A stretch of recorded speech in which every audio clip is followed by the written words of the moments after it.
Et sitôt arrivé hier en Côte d'Ivoire, le président du Faso a rencontré les Burkinabés vivant dans ce pays. Au menu des échanges, la situation sociopolitique au Burkina et la situation de la diaspora en Côte d'Ivoire. Et comme il fallait s'y attendre, la question du vote des Burkinabés de l'étranger a largement alimenté les échanges. Le point de nos envoyés spéciaux à Yamoussoukro, Mokhtar Ouedraogo et Yarkiteda.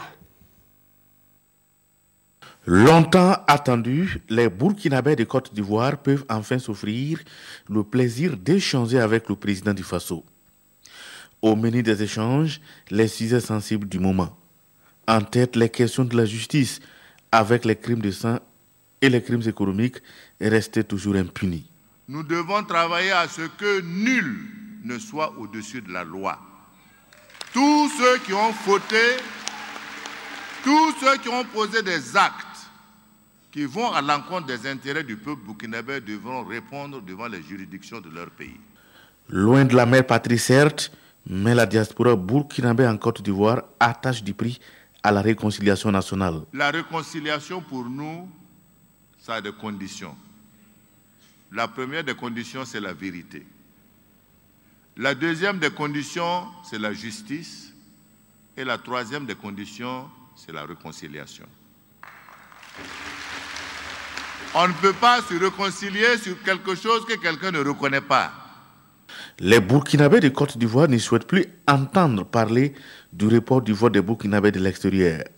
Là-dessus, le président du Faso rassure. Je peux vous donner l'assurance que ce gouvernement-là fera en sorte qu'en 2020, partout où il y a des Burkinabés, ils puissent participer à l'élection du futur président du Faso.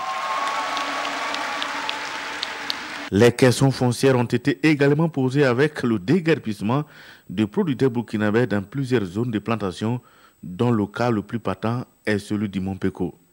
Là, le président promet de discuter avec les autorités ivoiriennes pour que les populations vivent toujours dans l'amitié, la fraternité et la solidarité. J'aimerais que ça se multiplie, ces genres de rencontres, pour qu'en direct, ils entendent ce que le peuple dit. Parce que quand quelqu'un va rapporter avec ce que tu as entendu, ce n'est pas la même chose. Ces réponses, les questions que nous avons posées, nous sommes satisfaits de ces réponses, mais nous entendons voir. Avant de quitter ses compatriotes, promesse a été faite que de telles initiatives vont se poursuivre en vue de garder le contact permanent avec l'ensemble de la diaspora.